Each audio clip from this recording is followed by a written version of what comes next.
சீரியல்களின் full எபிசோடுகளை Sun டிவியில் ஒளிபரப்பான உடனே எக்ஸ்க்ளூசிவாக சன் நெக்ஸ்டில் மட்டும் ஃப்ரீயா பாருங்கள். இல்ல காலை காட்டுங்க, காலை காட்டுங்கன்னு சொன்னேன். சார் சார் என்ன பண்றீங்க? காலை காட்டுங்க அஞ்சலி. சார் ப்ளீஸ், எனக்கு ஒண்ணும் இல்ல சார், என் காலை விடுங்க சார். இங்க நான் தான் பார்த்தேனுங்க, நடக்கவே கஷ்டப்படுறீங்க. அப்புறம் பெரிய அடி இல்லன்னு சொல்லிட்டு இருக்கீங்க, எப்படி அடிபட்டுச்சு? இல்ல, நான் சமைச்சிட்டு இருக்கும்போது சூடான கம்பி ஒண்ணு கீழே விழுந்துருச்சு. நான் அது மேல தெரியாம காலை வச்சிட்டேன். எப்ப நடந்துச்சு இது? காலையில நடந்துச்சு. ஏன் என்கிட்ட சொல்லவே இல்லை நீங்க? இல்ல சார், அதுக்குள்ள என்னென்னவோ நடந்து போச்சு. அதான் நான் உங்ககிட்ட சொல்லல.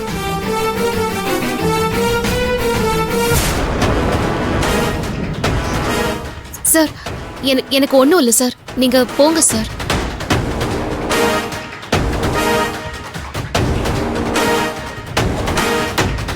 சார் நீங்க போங்க சார், போங்க.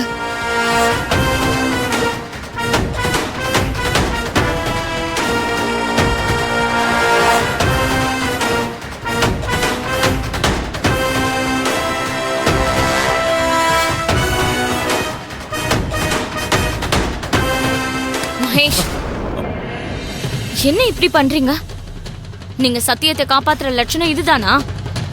எனக்கு சத்தியம் பண்ணி கொடுத்துட்டு ஒரு அரை மணி நேரம் கூட ஆகல, அதுக்குள்ள அவகிட்ட போய் பேசிட்டு இருக்கீங்க. ஒரு அரை மணி நேரம் உங்களால நீங்க பண்ணி கொடுத்த சத்தியத்தை உங்களால காப்பாத்த முடியாதா? இல்ல கவி, அவங்க கால்ல அடிபட்டு இருந்துச்சு, அந்த வலி தாங்க முடியாம அவங்க சத்தம் போட்டாங்க, அதனாலதான். நீங்க இப்ப பண்ணத பார்த்து என் மனசு வலிக்குது மகேஷ். அதுக்கு என்ன பதில் சொல்ல போறீங்க? என்ன விட அவ உங்களுக்கு அவ்வளவு முக்கியமா போயிட்டால? ஐயோ கவி, அப்படிலாம் ஒண்ணும் இல்ல. அப்படிதான் மகேஷ். அதனாலதான் நீங்க என் வார்த்தைக்கு மரியாதை கொடுக்காம ஒரு வேலை செய்யறவளோட காலை தொட்டு பாத்துட்டு இருக்கீங்க. கவி ப்ளீஸ் புரிஞ்சுக்கோ. நீங்க ஏதோ சொல்ல வேண்டாம். எப்போ செஞ்சு கொடுத்த சத்தியத்தை மீறினீங்களோ அப்போவே நீங்க என் மேல எவ்வளவு மரியாதை வச்சிருக்கீங்கன்னு தெரிஞ்சு போச்சு. இதுக்கு மேல பேசுறதுக்கு ஒண்ணுமே இல்ல மகேஷ்.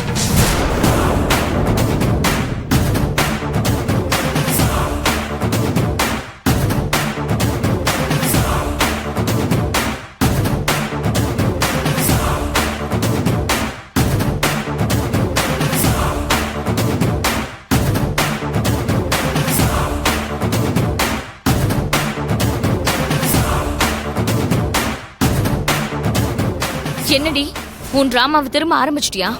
நான் என்ன கவி செஞ்சேன்? நீ ஒன்னும் தெரியாத மாதிரி நடிக்காத. நீ நடிக்கிறத பார்த்தாலே எனக்கு கோவம் வருது. நான் தான் ஒன்னும் பண்ணலையே, எதுக்காக என் மேல நீ இப்படி கோவப்படுற? ஒண்ணுமே பண்ணலையா? நான் எல்லாத்தையும் பார்த்து தாண்டி இருந்தேன். மகேஷ் பார்க்கணும் தானே நீ வேணும்னு நொண்டி நொண்டி அந்த பக்கமும் இந்த பக்கமும் நடந்துட்டு இருந்த. ஐயோ கவி, அப்படிலாம் ஒன்னும் இல்ல. என் கால்ல பட்டிருக்கிற காயத்துக்கு என்னால லைட்டா கூட காலை கீழே ஊன முடியாது. அப்போ ஒரு இடத்துல நின்னு வேலை பார்க்க வேண்டியதானே? எதுக்கு அங்கேயும் இங்கேயும் வேணும்னு நடந்த? நான் எதுக்கு வேணும்னு நடக்க போறேன்? பத்மா மேடம் தான் டீ கேட்டாங்க, அதான் கொடுத்துட்டு வந்தேன்.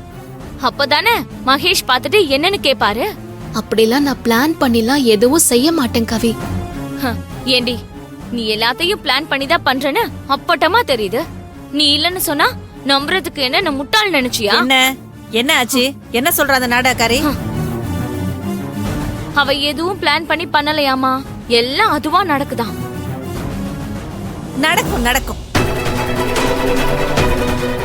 ஏய், உன் பிளான் எல்லாம் கூடிய சீக்கிரமே சுக்கு நூறாக்கி உன்னை நடு தெருவுல நிக்க வைக்கிறேன்னா இல்லையான்னு மட்டும் பாரு.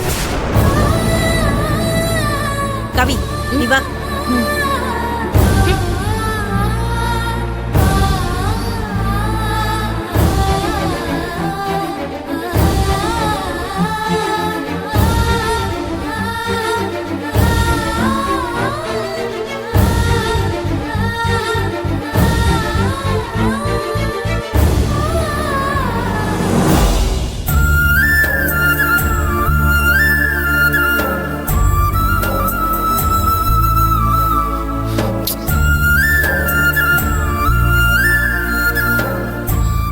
அஞ்சலி கூட பேசக்கூடாதுன்னு கவி சொன்னப்போ நானும் பேசக்கூடாதுன்னு தான் இருந்தேன். ஆனா அஞ்சலிய பார்த்தப்போ என்னால பேசாம இருக்க முடியல. என்ன அறியாமலே நான் அவங்க கிட்ட பேசிட்டேன்.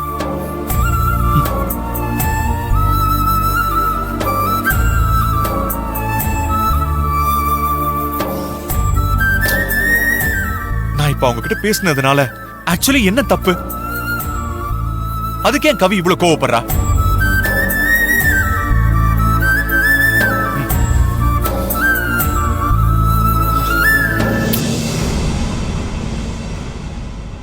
நான் என்ன ஸ்கூல்ல படிக்கிற சின்ன பையனா அவகிட்ட பேசக்கூடாது இவகிட்ட பேசக்கூடாதுன்னு சொல்றதுக்கு? நான் ஏன் முதல்ல கவி அஞ்சலி கிட்ட பேசக்கூடாதுன்னு சொன்னப்போ அதுக்கு ஒத்துக்கிட்டேன். அப்படி ஒத்துக்கிட்டவன் எதுக்கு அஞ்சலி கிட்ட போய் பேசின?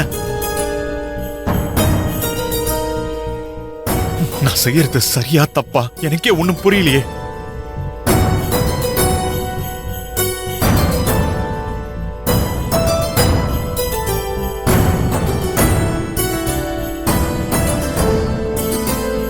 சித்திக்கு போன் பண்ணுவோம்.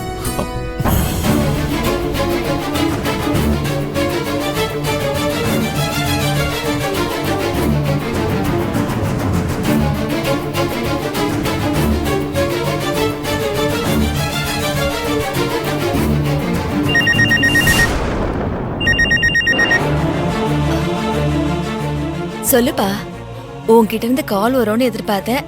கரெக்டா போன் பண்ணிட்டேன். உனக்கு 100 ஆயுசு. சித்தி, இப்ப பாட்டி எப்படி இருக்காங்க? அவங்களுக்கு ஒன்னும் பிரச்சனை இல்ல, இப்ப நல்லா தான் இருக்காங்க. சித்தி, நான் இப்போ பயங்கரமான கன்ஃபியூஷன்ல இருக்கேன். யார்கிட்ட பேசி இதை கிளியர் பண்றதுன்னு எனக்கு தெரியல. அதுக்கு தான் நான் இப்போ உங்களுக்கு கால் பண்ணேன். என் தலை வெடிச்சிரும் போல இருக்கு. நீங்க ஏதாவது எனக்கு ஹெல்ப் பண்ண முடியுமா? உனக்கு என்ன கன்ஃபியூஷன், அது முதல்ல சொல்லு. இப்ப அஞ்சலிக்கு இப்போ ஒரு பிரச்சனை ஆச்சு. அவளுக்கு என்ன பிரச்சனை?